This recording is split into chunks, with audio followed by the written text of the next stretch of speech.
In the beautiful village of Ireku, where the river met the hills, lived a young couple, Tolu and Adesua. Their love was the kind people envied, strong, passionate, and filled with laughter. Tolu, a hard-working trader, provided for his home, while Adesua, a skilled fabric weaver, added beauty to their lives. They were inseparable until the whispers began. "Adesua, have you not noticed?" a neighbor asked one evening. "Tolu has been seen with another woman." Adesua laughed it off. "People will always talk. My husband loves me. There is no other woman." But soon, the signs became clear. Tolu came home later than usual. He was distracted, distant, and then one night, as they were sleeping, Adesua heard him murmuring in his sleep, "Sewa, Sewa, Sewa, my love." Adesua's hands froze. Who was Sewa? The next morning, Adesua watched Tolu closely. He kissed her as he always did before leaving for the market. "I will be back before sunset, my love," he said. Adesua smiled, but her heart was racing. That day, she followed him, keeping a distance, hiding behind the trees. And there she saw him, Tolu, standing in front of a small hut with a woman. She was younger, beautiful, and she laughed as they held hands. Adesua felt something inside her shatter. So it was true. That night when Tolu returned, Adesua waited for him. "Who is Sewa?" she asked. Tolu froze.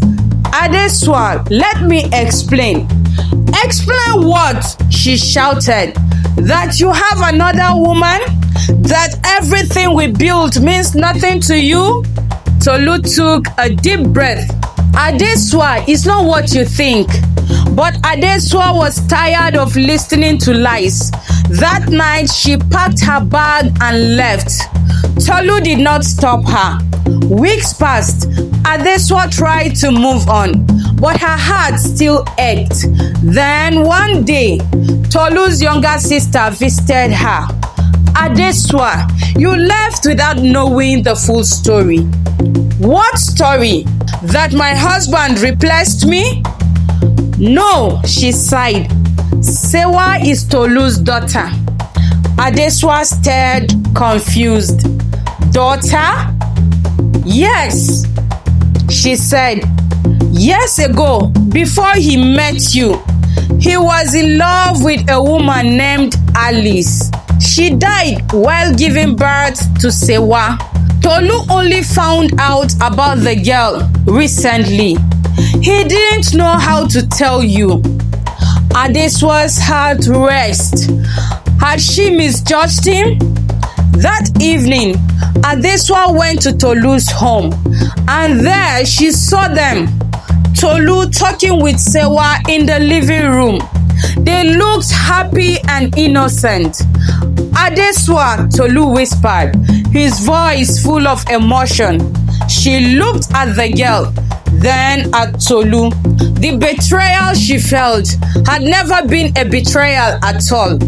"You should have told me," Tolu sighed. "I was afraid of losing you." Adesua stood there, looking into Sewa's eyes. "Hello, Sewa," she said softly. Sewa smiled and gave her a hug. And just like that, Adesua realized sometimes the other woman is not a lover but a child in need of love. Moral lesson: not every betrayal is real, and not every other woman is a rival. Sometimes the greatest test of love is understanding what was never said.